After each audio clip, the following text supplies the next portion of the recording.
know that EGROW Foundation is a research-based policy think tank, and on contemporary issues, we invite amongst the best minds in the world, just not our country, from the world to come and speak to us on issues that are policy issues or those which are vexing the government or policy makers.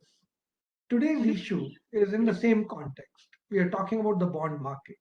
In fact, developing the bond market has been a challenge for the Reserve Bank of India and the Government of India for nearly 3 decades. We have not been able to do it.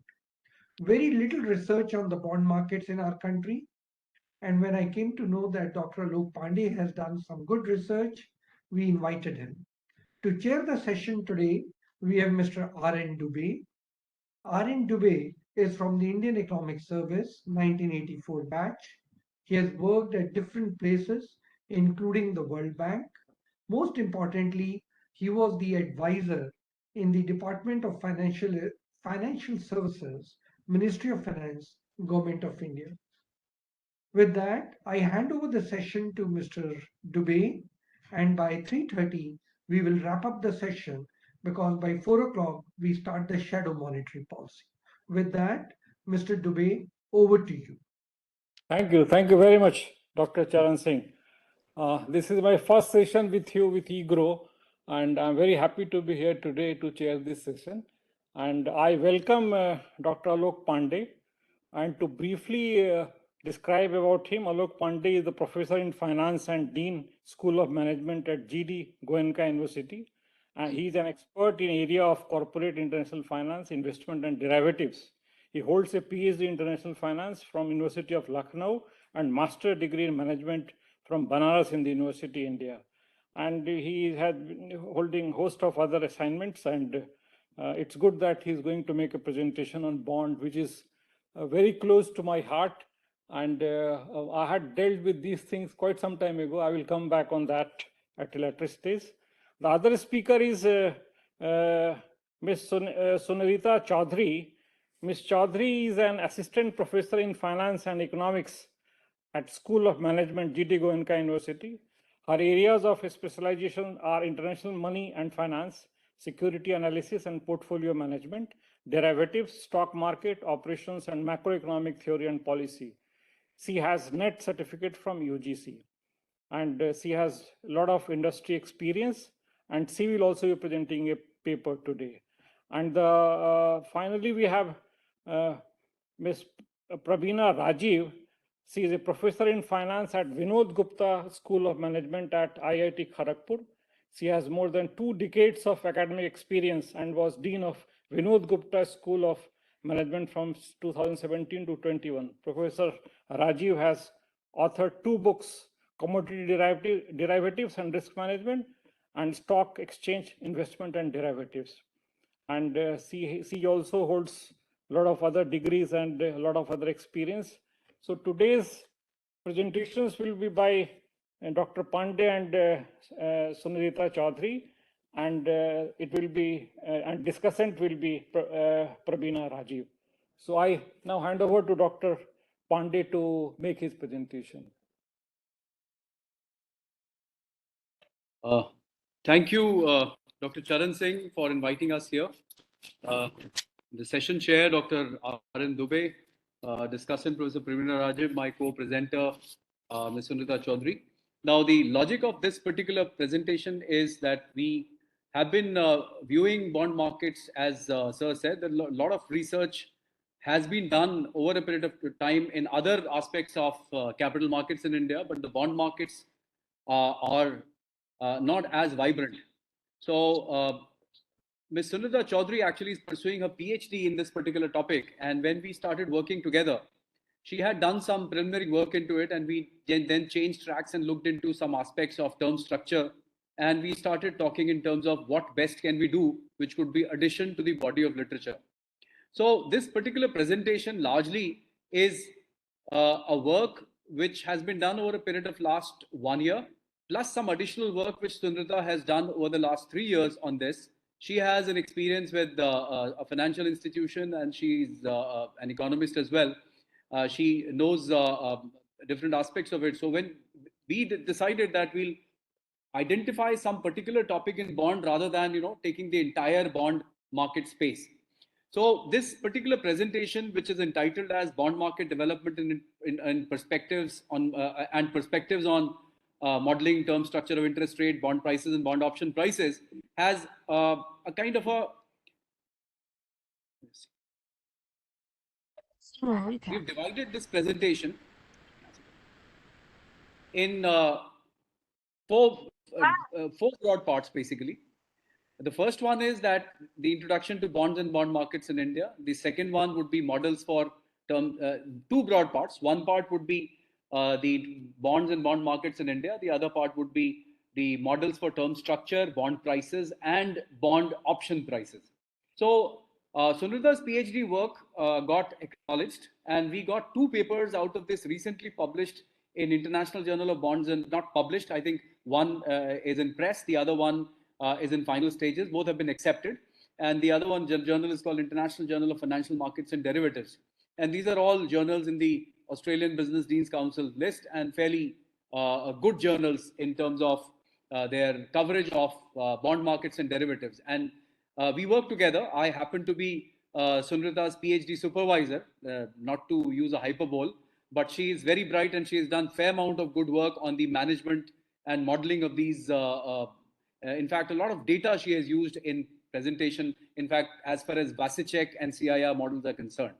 So very quickly, getting into this particular presentation, as far as the idea of bonds are concerned, the bonds are nothing but these are fixed income instruments which have principal and coupon payments. And these principal and coupon payments are based on a particular valuation which the company decides. And the return to the investor often is called yield. And that's where our research begins. The purpose of this particular entire work is to identify a correct benchmark of yield. Just 1 minute. I'm in a meeting, I'll just call you. So what really happens here is that we tried our best that, probably there are a lot of bond models available. Which models are the best fit at a particular point of time, which can attract investors into a market, which can attract borrowers into a market, which can attract people who wish to raise money from a market. And for that, you need a particular yield curve. There are models available. How do you compare it? Which models are the best? That is our perspective on markets. And a yield curve needs to be identified properly. Why? Because if the yield curve is there and people have an idea, then they can correctly identify for different maturities the amount of money as well as the kind of returns they're going to get on it. So in order to arrive at a particular opportunity cost, you need to benchmark, and a benchmark is, again, like in equity markets, you have different benchmark evaluations. Here also there are different benchmarks. Which benchmark you use and how best it is at a particular point of time is often dependent upon the financial health of economy and the macroeconomic parameters. We shall, of course, also look at this idea that why some bond markets do well and why some bond markets do not do well. Now, in a bond market, if you look at the divisions, the basic divisions in a bond market are for the government and corporate. At the government level, now India also, some of the municipalities have issued bonds, which is a very welcome step. So we've got central government securities, we've got state government securities, and we have municipal bonds. At the corporate level in India, what we call debentures, and globally what we call traded bonds. These bonds are issued by companies, and they are often rated by rating agencies, and a strict guideline is issued in order to have them, allow them to trade. Now, the bond market basically has several functions. One is that it helps you identify the opportunity cost of your funds through the yield curve. It allows you not to depend too much on the bank intermediation, and it allows the government to disseminate, or the central bank to disseminate, its monetary policy. Now, what happens here is that most countries which have developed bond markets have seen fair amount of growth in their GDPs. Japan being an example, which overtly was dependent on banks, but still did well. But even now, Japan also has a thriving bond market, corporate bond market, and they are raising a lot of funds. Corporates are raising is from the bond markets. Now, again, here there can be international funding also using bonds, but in international funding, the problem is that your sovereign rating and the currency risk affects your overall cost of funding. There is some relationship between the banking system and the bond market. If the bond markets are well developed, the banks get affected positively. The evidence from around the world shows.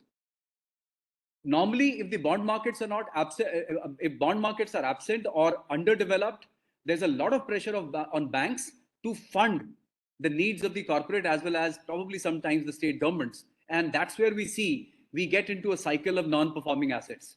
India was into a cycle of non-performing assets. We've been able to identify some measures using which we have reduced them. But the best way would be to reduce the pressure, to reduce the pressure of the banking system. We need to have an active bond market. Now, what an active bond market also does, if it is present, it along with banks, it will allow healthy competition and efficient allocation of capital and discovery of both prices and yields. Now, why bond markets allow efficiency is because the credit quality of bonds is observed very minutely by the players.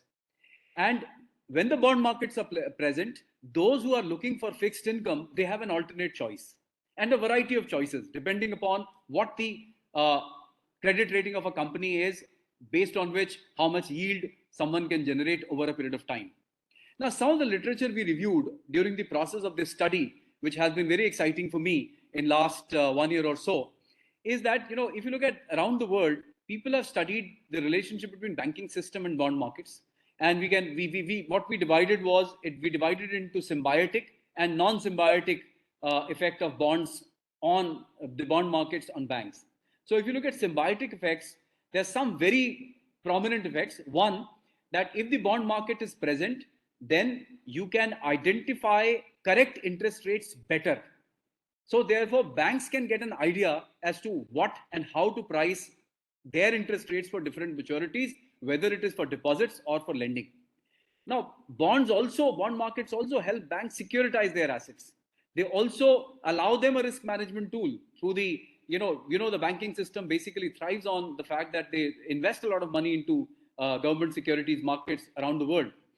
There's some non-symbiotic effect where, what happens is that if the bond market pays higher yield and bigger, better security to the investor, the quality borrowers go out of the banking system and the banks have to take a higher risk. Similarly, if the bond markets become volatile, the banks have a higher rate of interest. Of course, we have seen with the interest rates changing, the portfolio of banks which is invested in government securities or corporate securities, the mark-to-market value changes. So that again is a problem. Now, similarly, another study was on why do we need a bond market, and this was and this offered some of the ideas which now are open to all of us, that the bond markets help you develop a benchmark term structure of interest rates. They give a wider range of assets to savers. They allow the insurance, which are again a long-term investment, which are long maturity products, the insurance products and pension funds. Now they find that their maturities often matches with the bond. India, of course, does not have that, but as we develop our markets, the biggest beneficiary would be the insurance and pension funds, and we now have a thriving national pension system. If I may tell you about the NPS, which was launched in 2004, it has now more than 5 crore, that is almost 500 million investors. We have a very healthy participation in bond markets otherwise also, but the insurance products also are doing well. And of course, with LIC coming into the market with its IPO, we have seen the role of private sector insurance rising, and they'll be benefited in a very big manner if they have an active funded bond market. Bonds also help banks in raising funds, also investing funds. They encourage, if basically you have a bond market, you can develop a bond derivative market, which can help hedging risks. We have been, of course, a lot of researchers have talked about the CDS system, which came into being in India in 2011 onwards, the credit default swap system, Once those products come in, bond become a much safer investment for a lot of people, and the risk management is better. Similarly, if you have an active bond market, you don't need to rely on foreign borrowing, and you can attract foreign investment into the bond market for a longer term basis. The other issue is that one of the studies gave the government perspective of it, that, on the policy issues, it said that, the government basically can raise funds through bond markets, government securities market to manage fiscal deficit. It can use it for sterilization of capital flows. As we know that when the central bank intervenes into the foreign currency markets, there could be an issue in absence of bond markets, active bond markets, that they are unable to sterilize the liquidity in the system. So similarly, if you look at the benchmark term structure interest rate, it is effectively found out using the bond markets, and they also help in implementation of monetary policies. So again, the objectives of the monetary policy, as everybody knows, is price stability and availability of credit so that the economy can be managed. So these objectives, of course, can be managed better if you understand the term structure of interest rates better. One of the studies by Mohanty and Turner studied the role of government securities markets in the yield curve, and they found that since the monetary policy works now in India through a liquidity adjustment fund which fixes the repo and reverse repo rates, and all this basically, the moment there is an interest rate corridor is created, the central bank operations such as reverse repo, open market operations, all these basically can be affected through an active bond market system and active government security markets. So what happens is that this is now a well known fact that if you have active government security markets, the transmission of monetary policy is better, because several maturities of both government securities, and if active bond market is present, the prices or the yields can be discovered better. So similarly, we had studies, which this point I've mentioned already. So, we can always get into it. So now the point is the measures of development bond market. This is an interesting part again, that what basically can be seen as a measure if somebody has to say whether a bond market is developed or not developed. So you can identify some metrics. And this is a wonderful study by Brown and Briones, which says that 5 major factors can be utilized. One is size of bond market relative to GDP, the size of bond market relative to banks, the stable relative size of government and corporate bond segment, percentage of financial institutions, and percentage of bond issuance in domestic currency. So if you collect data on these 5 factors, you'll be able to say whether the bond market in a country is developed or not. Another one, a study which mentioned that, if you look at the bond market systems, basically, over a period of time have helped in price discovery. If you look at the developed bond market systems, they help in a better price discovery system, which I have repeated earlier. Over a large spectrum of maturity, government securities are available. The banking system is complemented by the bond markets. And of course, if the issuance of bonds is easy, the investors find easy for themselves to park their money. Now, if you look at the bond market system, India or other countries, you can you identify that 3 major factors are responsible for the growth and sustainability of the bond market systems. One is favorable macroeconomic conditions, fiscal deficit, inflation, all other financial health parameters, the market infrastructure for facilitating trading, clearing, and settlement, and a regulatory framework which can oversee the issuance and process of bonds, secondary markets, trading of bonds, and transparency and timely disclosure of the issuers. And for the corporate bond markets, we lack somewhere in each of these. Of course, the market conditions are favorable. Let me show you some of the data on it. The financial conditions, largely, this is 2020 data, and this is courtesy of CRISIL yearbook on bonds. Largely, the condition, the green boxes are the favorable parameters, the yellow boxes are the neutral parameters, and the red boxes are the unfavorable parameters. Now, what we've seen here is that most of the parameters tend to be favorable for an active functioning corporate bond market.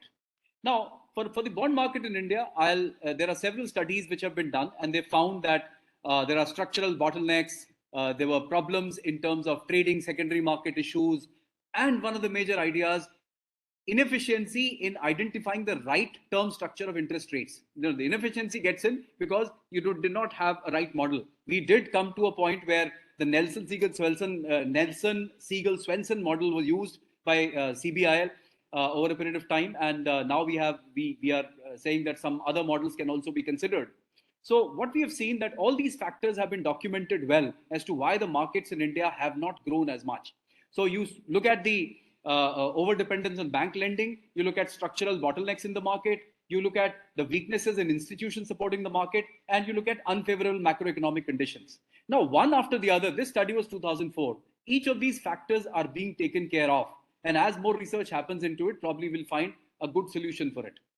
Now, Fleming in 2016, along with other authors, identified why Indian bond markets have developed well. What he found that the auction process, of course, the government bond market in India is fantastic, doing very well, highly efficient. And they have a negotiated dealing settlement system, an order matching platform, an over-the-counter market, and of course, a debt segment. So auctions done by Reserve Bank of India have been very effective. And the price discovery mechanism also is very good. The CCIL, of course, has that NSS curve, which it develops. They have all the details. They give it on a daily basis, on a real-time basis, or at the end of each day. So the information is available. Now, if you look at the relationship between corporate bond market and government bond market, if the government bond markets are good, the chances that you will develop a proper corporate bond market over a period of time are high.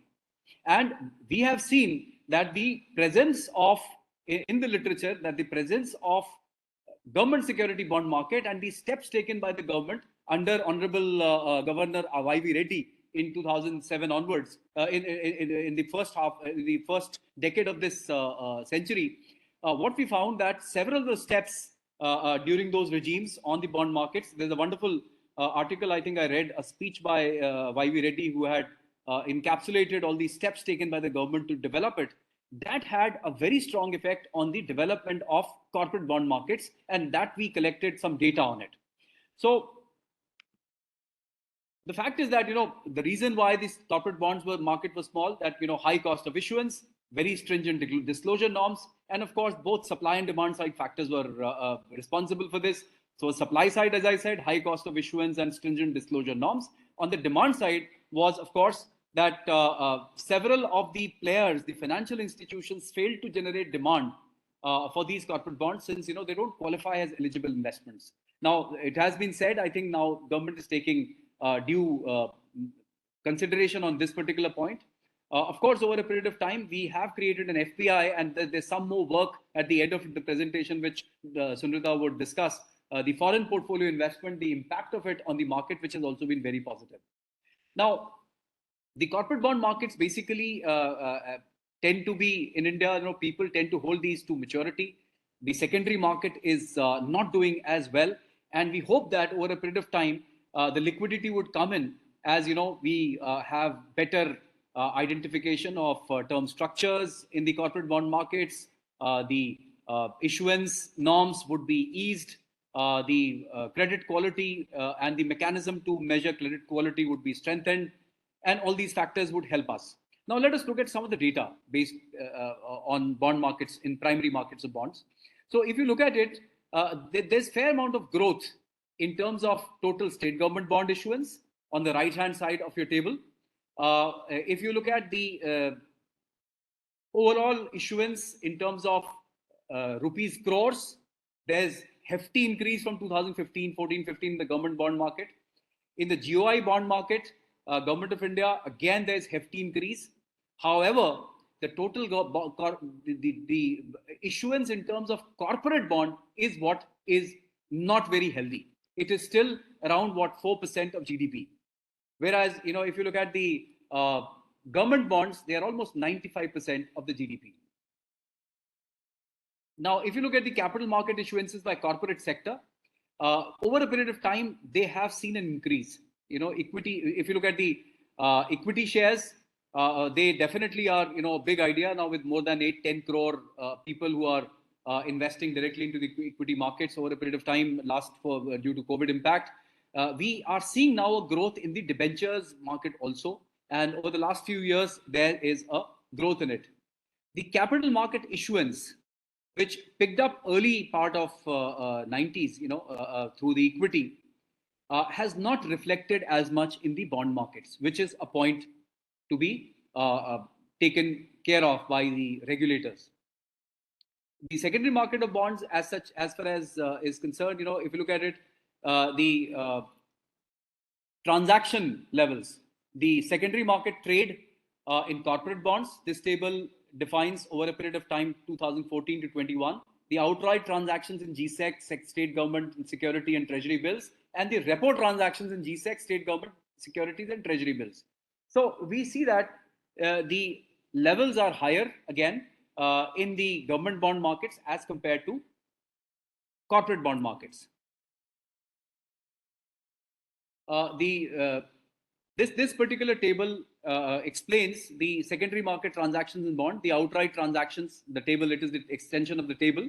The pink bars are the outright transactions in GSEC, government security and treasury bonds, whereas the blue lines are the secondary market in corporate bonds, and the gray lines are the repo transactions. So you can see that repo and outright transactions in GSEC are higher. The effectiveness of the bond market is often explained in terms of the bid-ask spreads. And if you look at the data, we've got data on spread, we've got data on spread range, and we have spread basis points over a period of time. So this reflects the liquidity levels in our markets. And we've seen that the liquidity levels over a period of time have been slightly volatile, and of course, that has an impact on the spread. The maturity pattern of the Government of India rupee loans over a period of time, if you look at it, this is one of the indicators. Remember that most of the data which I'm showing you are the indicators of the development of bond markets. So what we have here is the maturity pattern and the total amount which has been raised over a period of time, under 5 years, between 5 to 10 years, over 10 years, and of course, the total amount which has been raised here. So look at the data from 2014 to 2021, the total amount has risen fairly. The maturity pattern, however, majority around 30% is under 5 years, around 30% between 5 and 10 years, and which is a heartening sign that the maturity pattern now over 10 years is rising. Similarly, the ownership, of government security. So a wide range of players have gotten. We still need to expand the range of government security. We have now the pension funds coming in a big way, which will invest. In fact, anybody who has an NPS account would know how important, because 40% of the NPS post 50 goes into the government securities and 40% goes into the government corporate bonds. Only 20% goes to equity. So now NPS and EPFO would become a major. So we have commercial banks, you have non-banking institutions, insurance companies, mutual funds, cooperative banks, and of course, other financial institutions, corporates, etc., foreign portfolio investors, provident funds, Reserve Bank, and others. Now, this is a data again from CRISIL yearbook, now 21, which says that if you look at, the expected corporate bond supply by 2025 is going to be in the tune of 65 to 70 lakh crore rupees. Whereas, if you look at the demand side of it, it's just 60 to 65 lakh crore rupees over the period of 4 years. Majority of this is actually going to be into the national infrastructure plan and the funding which is required to fund the infrastructure. So as far as the demand side is concerned, we've got mutual fund, insurance, retirement funds, banks, etc., who participate in it. And as far as the supply is concerned, we've got, of course, the infrastructure companies in a big way. We've got corporates, we've got NBFCs, banks, and other related bodies. Now, the point is, as we go, there is a shortfall of 5 to 10 lakh crores in terms of demand. In terms of, there's a mismatch in demand supply, and there's a shortfall of around 10 lakh crores, 5 to 10 lakh crores, which will happen between demand and supply. And that is where we need to identify to develop the methods. Now, here again, very quickly, we'll say that why yield curves. I'll not take much time because we have only up to 320 for this. So I'll basically skip this particular part. Importance of yield curve. It is a very important idea. Why? Because it helps you understand for different maturities the kind of interest rates or returns you will generate on your investment. A secondary market, if the yield curve is properly found out, the secondary market becomes becomes active and the liquidity levels in the markets rise. The CCIL, the Clearing Corporation of India Limited, publishes ZCYC using the NSS model. And this is a graph of their data for from April 14 securities to April 5, 21. Now, similarly, this is the Financial Benchmark India Private Limited, which publishes, and that is where now I'll hand over. Another important development in a bond market is presence of bond indices. Now, what bond indices do is like what Sensex does and what the commodity derivative indices do. They basically give you an idea as to how you are doing, how the return is happening. So if you look at the return data, this is something which is for every bond investor a very attractive sign. The year-on-year return over a period of time between 14 to 21 is approximately 10.17%. Initially, it was high. For 1 year, it was low. But yes, the year-on-year return on the total return on the bonds is pretty high. And this is a welcome sign for all investors. So we are moving in the right direction. We have the CCIL Bond GSEC Bond Index, which is also now available. So now I think I'll hand it over to Sunrita Chaudhari for giving a quick idea on the models for term structure of interest rates, the bond prices and bond options.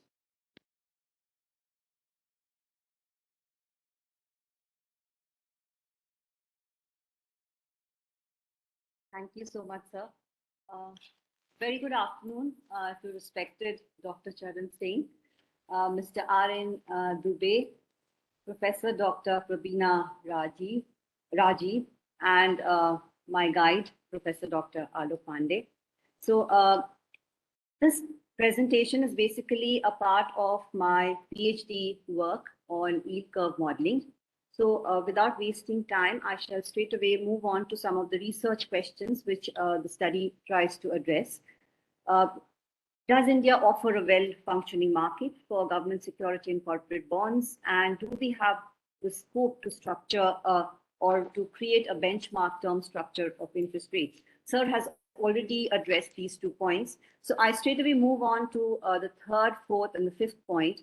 As in, what scope do we have to construct the term structure of interest rate by estimating the parameters of some of the term structure interest rate models? How can we use these models to price derivatives, bonds and their derivatives? And can they be used to forecast the term structure of interest rate? So this part basically talks about the equilibrium model. We also have another category of models which are called no arbitrage models. So we also test a no arbitrage model for the same issues. And lastly, we see what is the linkage between yields and macroeconomic parameters. The first question is, why do we need a term structure? We need it to price securities, bonds and bond derivatives, and also for monetary policy making. Now, why do we need a model then? We can straight away take the yields from the market and construct the yield curve. Models, because we need prices of zero coupon bonds for all maturities in order to have a smooth curve, and the market doesn't give us all the zero coupon bonds, prices of all the zero coupon bonds. So what we need is we need to construct a term structure of interest rate based on models. And then, so what we do is we take a model, we estimate the parameters of the model, and based on the observed prices in the market, and then we use the model to price, to create the term structure and to price assets and their derivatives. Now, theoretical models on term structure finds its base in a vast literature of asset pricing models. I'll not go too much into the details, but the main points of these models are that assets, as we know, they have future cash flows, and we value them on the basis of discounted value of these cash flows. Now, the main proposition of these models is that there are random shocks or stochasticities built into the asset prices. So, so basically, the price of an asset is not just a plain discounting of future cash flows, but we have to find out the expected value of the discounted future cash flows. So the question is, how do we build in the random shocks into these models? Now, traditionally, what we have seen is the cash flows of an asset were considered to be random in nature, but modern theory, it suggests that it's the discounting rate which is random in nature. So we build the models accordingly. Okay? So the question is how we incorporate the stochastic or the random element into these models. Now, if we had to look at the entire term structure, and we also had to take into account the randomness, we have to have, we should be able to consider the risks for each maturity, and that is going to make the models very complicated. So empirically, what has been observed is that usually the yields tend to move together. So what we do is we identify a few factors which describe the entire yield curve. Okay? And then we create a model based on these factors. And these factors are considered to be stochastic in nature. So what can serve as a factor? One class of model uses a very short-term interest rate to explain the entire term structure. And so just a little bit of a technical part. Short-term interest rate is basically a stochastic interest rate which is going to change every period. And so if I invest 1 unit of a currency at the beginning of the period, by the end of the period, it's going to accumulate to a certain amount based on the rates, how they move over a period of time. Interesting part is that prices of assets can be expressed in terms of this short-term interest rate. That is where these models come in handy. So we build in the stochasticity in the short-term rate, and then we try to explain the entire term structure based on the short-term rate, and also calculate bond prices and bond derivatives based on the short-term rate. So there are two classes of stochastic interest rate models. One is equilibrium models. These models are calibrated on the basis of certain equilibrium conditions in the economy. And the other class of models are arbitrage-free models. These category of models, they are calibrated such that the term structure that the model gives and the term structure that exists in the market at that point in time, they should match exactly. So once calibrated, both equilibrium models and arbitrage-free models can be used to price bonds and derivatives, and of course to model the term structure.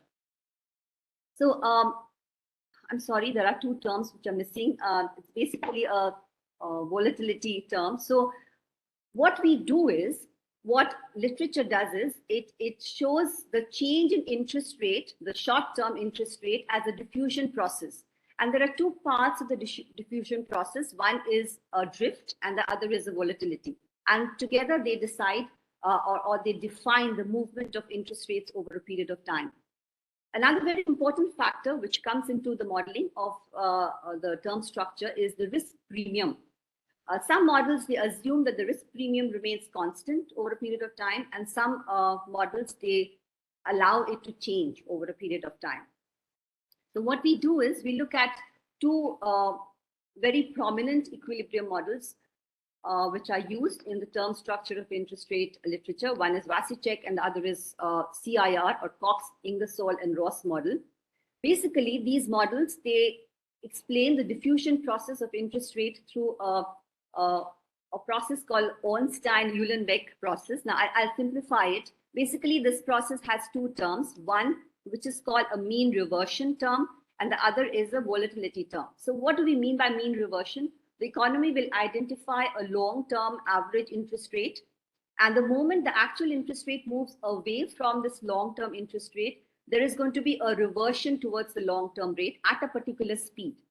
So what we have done is we have calibrated the Vasicek model and the CIR model based on market data. Now, this graph out here, you might question, how can one interest rate explain the entire term structure of interest rates? The graph out here shows us that the short-term model, the short-term interest rate is actually, it guides the yields of other maturities in the interest rate. So it gives pretty meaningful results if you want a simple model to price bonds and derivatives. So unfortunately, there's very little literature on calibration of these models. There was one study, very prominent study, which was done in the year 1997. Post that, we do not find any significant contribution towards literature. The method which is used is maximum likelihood estimation, assuming that the movement of interest rates is it's normally distributed. So what we have done is we have used call money rate as the short-term rate, since it portrays the movement of short-term rate in the economy. And we have the data is from 2000 to 2021.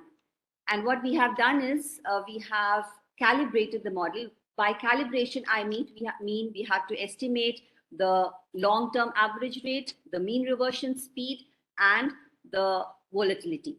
So we have calibrated the Vasicek model and the CIR model, and we have also calibrated an unrestricted model, which doesn't create any restriction on. So the basic difference between Vasicek and CIR is that in Vasicek, the volatility is not dependent on the interest rate. In CIR model, the volatility is dependent on the interest rate of the economy. It's dependent on the square root of the interest rate. So what we can show is, what our findings are, is that both the Vasicek and the CIR model, they perform better than the unrestricted model. And between Vasicek and CIR, Vasicek model represents the term structure better.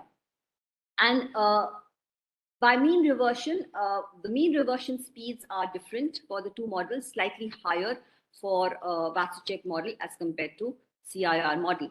So this is what the simulation path is going to look like if we calibrate the model.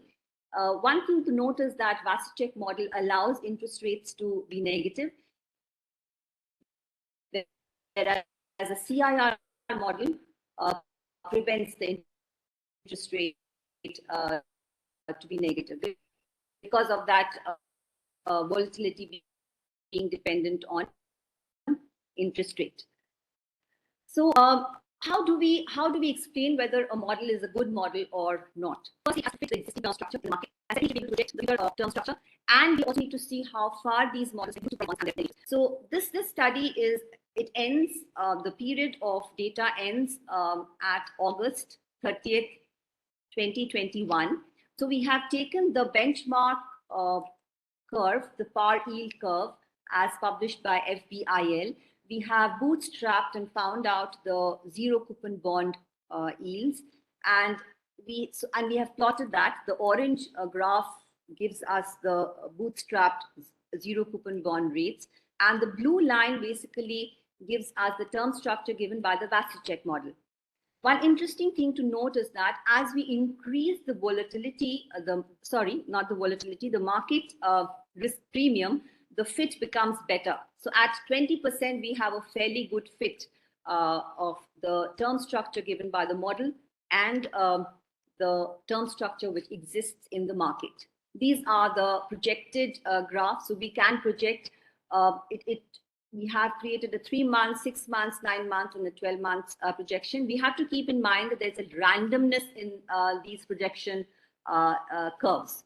Okay, so it will keep on changing from time to time.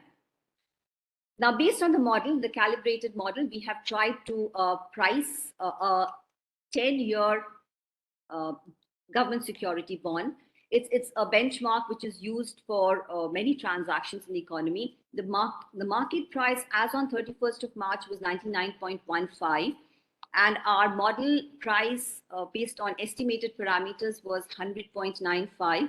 The fit becomes better if we increase the mean reversion rate and if we increase the risk premium.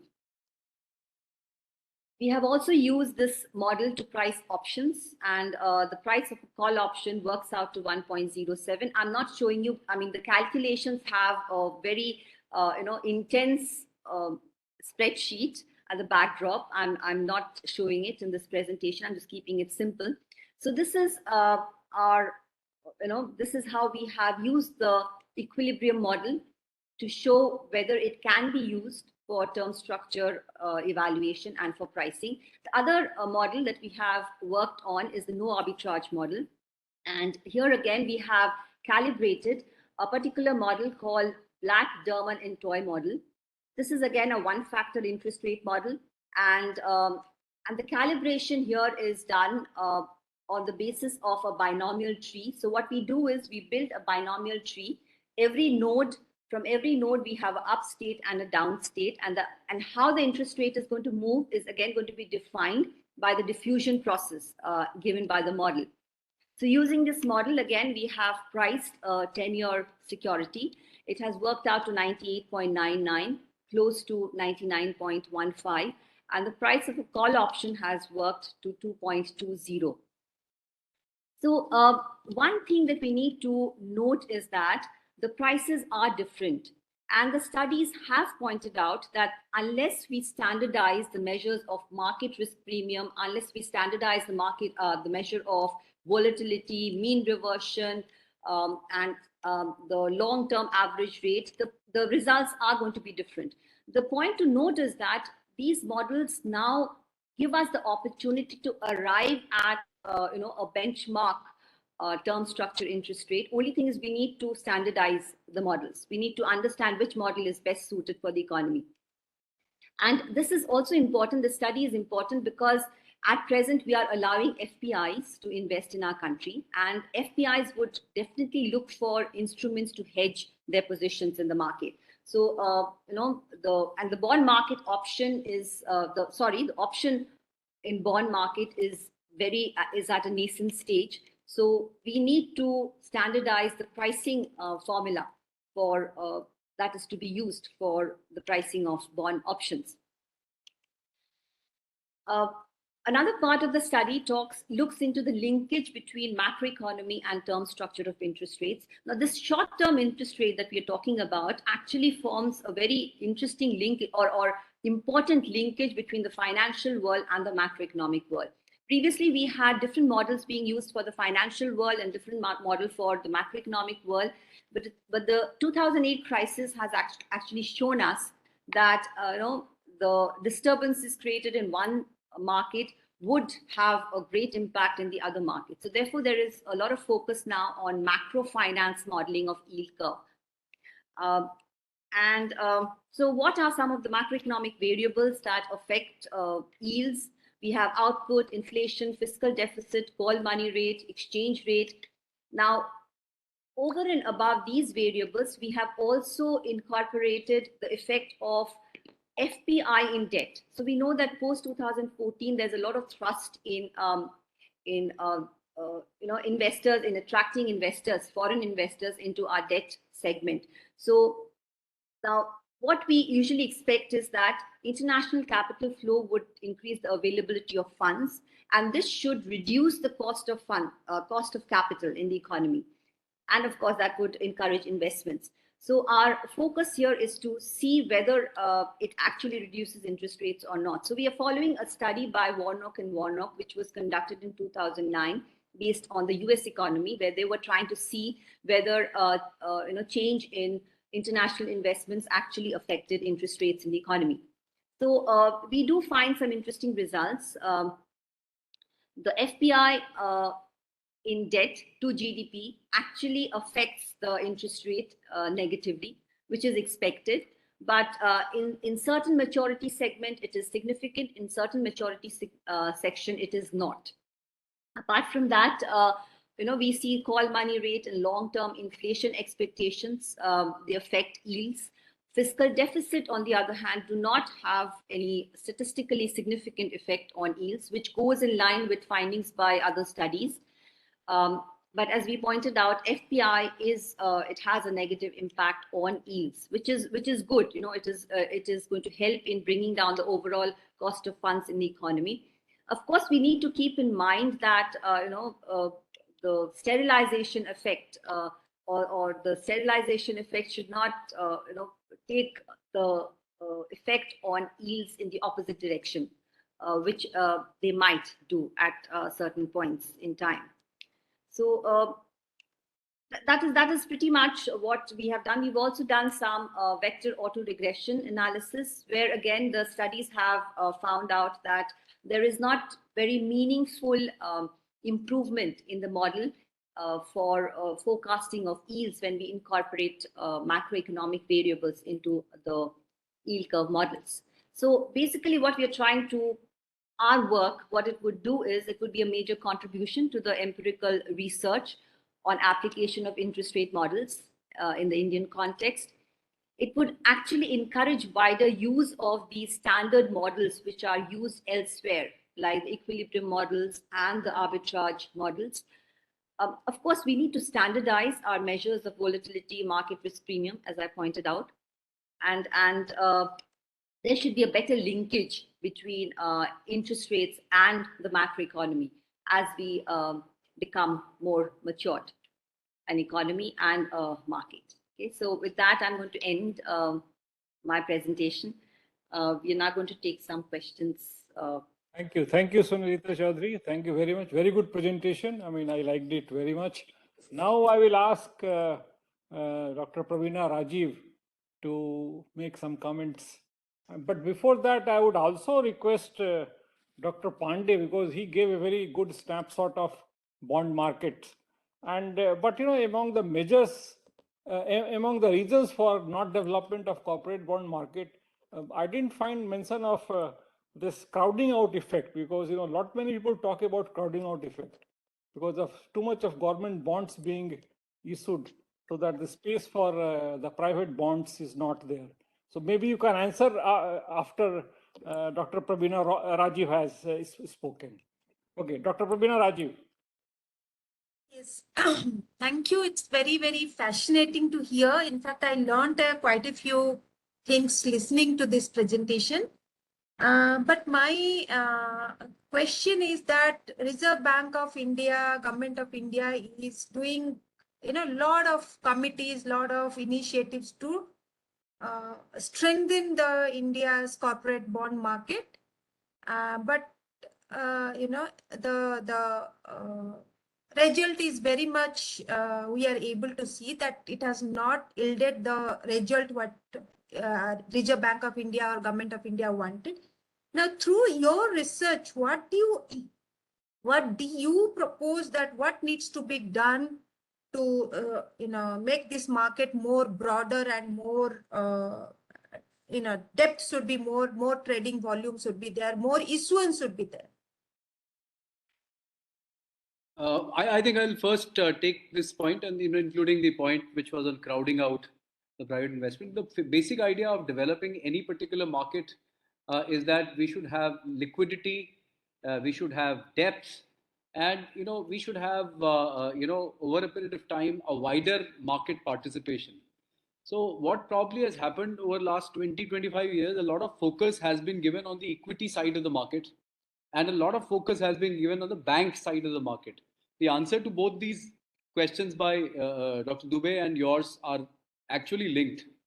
The idea is that people tend to, you know, people tend to go to those places where it is easy for them to borrow. Banks made it easy for people to borrow, and bonds, we made it difficult for people to issue. Now, in the absence of credit derivative segment, which was there in other credit default swap and other derivatives which are on the bonds, we were delayed in terms of developing these equipments for risk management also, these instruments. So what has happened over a period of time, that the right infrastructure was not there for bond markets. The general focus, you know, suddenly when there was a demand for credit in 90s and say in the early part of the century, the whole idea was that we'll let banks invest in government securities and probably sometime in bonds of the corporates, but they would rather lend out money to the businessman.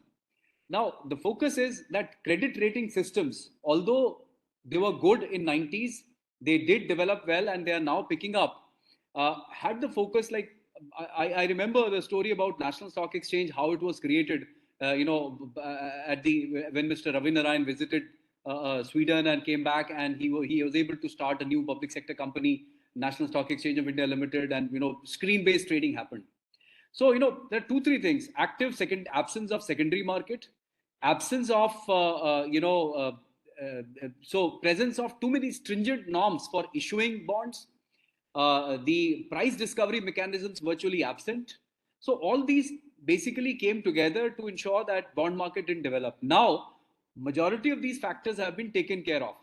Now, if you look at it, some of the points which I had picked up while, in this particular research, like some of these things are like, now the government is being asked to revisit the rating limits for insurance and pension funds. Now, they've been told to promote the expected loss scale ratings, develop, say, CDS market, which is the credit default swap market, in a bigger manner. It has not picked up as yet. And that's where this was interesting when we started working on bond options. So we said that probably later on we can extend the study to something like on CDS and the performance of CDS as well. The foreign portfolio investment has not been it was picking up, but again, it has fallen in a way. So a bond guarantee fund is missing.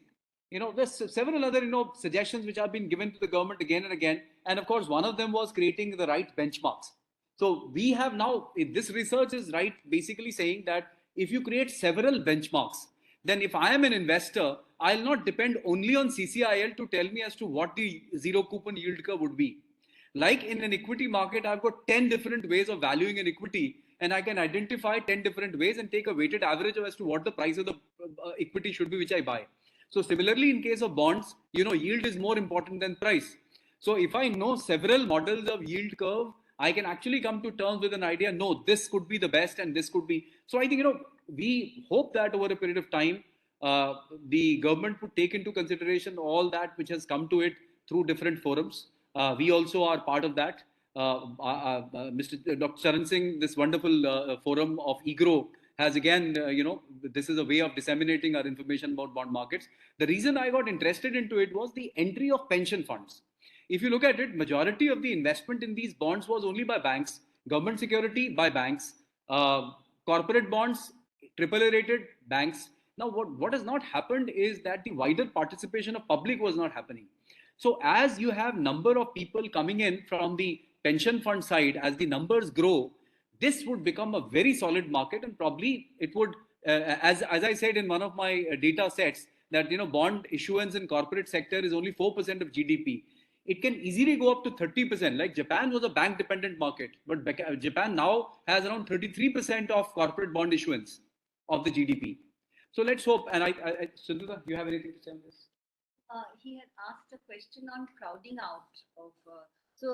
This particular slide, it talks about the crowding out effect also. So there are actually two opposing views on how the government security market affects the corporate bond market.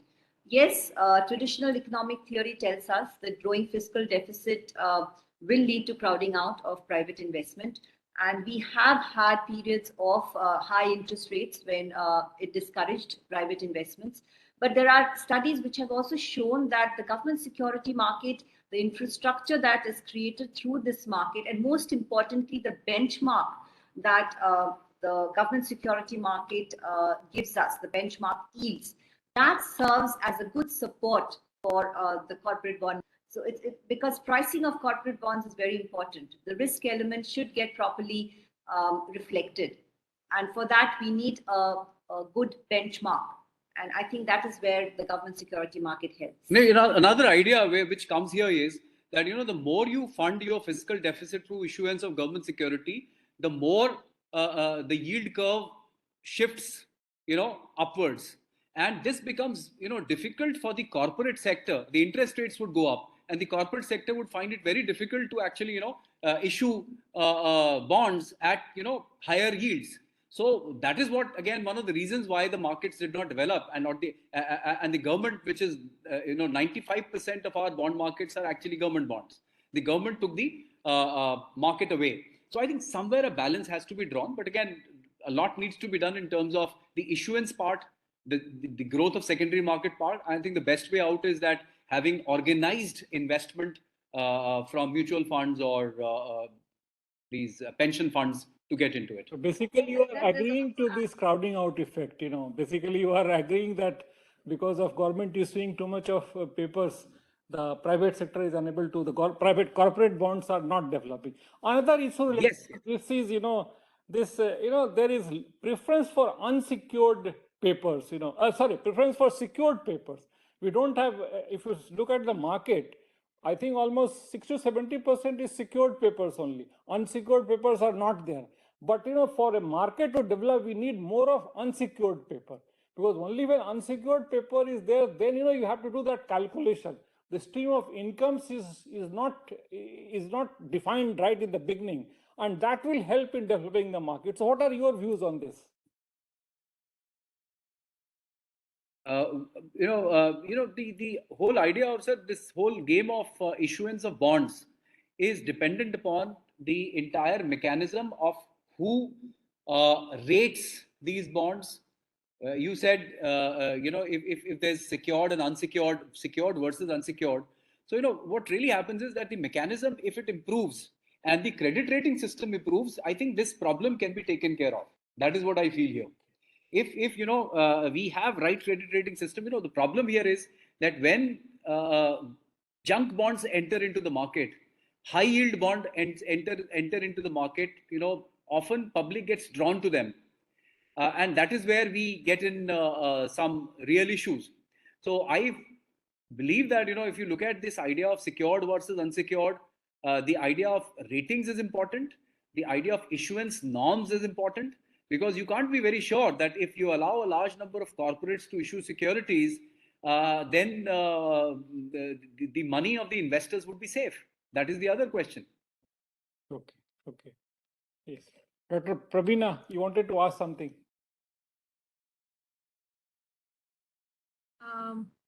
Yes, there is so much of discussion about equity, mutual fund in the popular media and all that.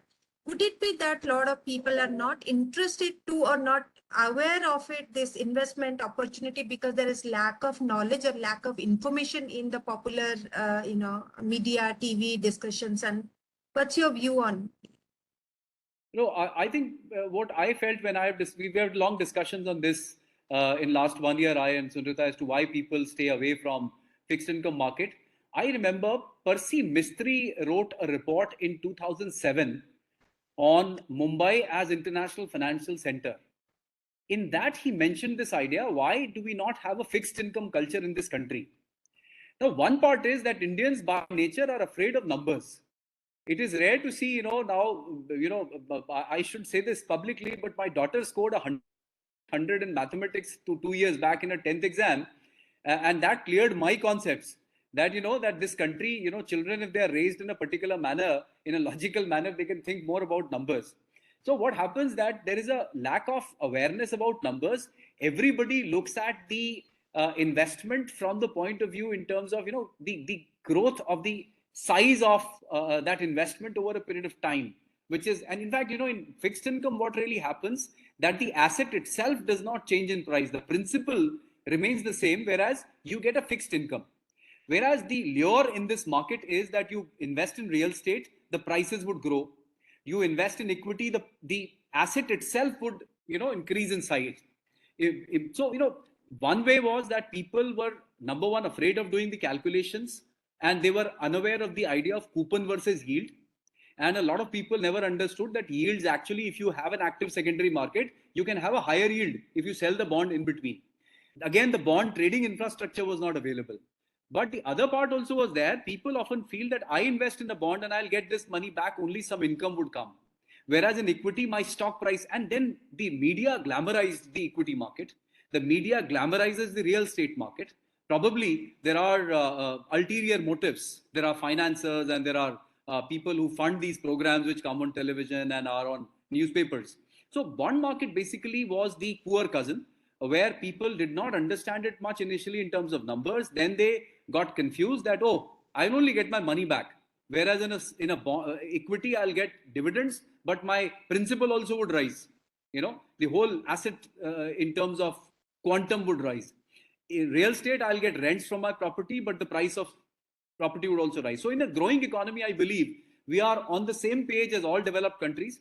We probably are moving into the right direction with the introduction of large pension funds, where they can only change the way people invest. And now people come to us and ask us, sir, what is this? What is this G and what is this S in the NPS? So I think, you know, these are some good times probably for the fixed income security markets. With FPI coming in, I think within next 7, 8, 10 years, we will be in a position to have a better, bigger, you know, market for these funds. Sir, do we have some time? I am Mallikarjunappa from Central University of Kerala. Sir, can I? Yes, please ask. Yes. You know, when we look at the way the corporates are borrowing, over a period of time, we have seen that corporates are becoming shy of borrowing. The reason is, now, if the default on payment of interest or the principal or both, we have the IBC which came into existence from 2016 onwards. Corporates are becoming increasingly afraid of IBC and then insolvency proceedings, and therefore they want to avoid borrowing through the bond market. What is your take on this? Sir, this is a moral, this is the question, you know, which is the moral hazard part.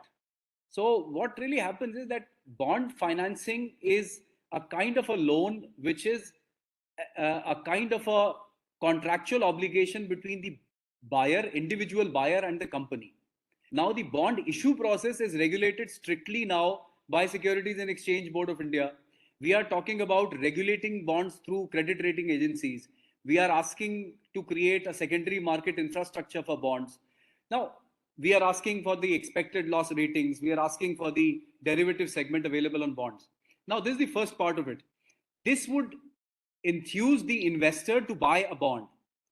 Corporates also have a responsibility. Now, if you must have seen, one large Chinese company has been defaulting. Sri Lanka as a nation has been defaulting. Pakistan as a nation is on the verge of defaulting.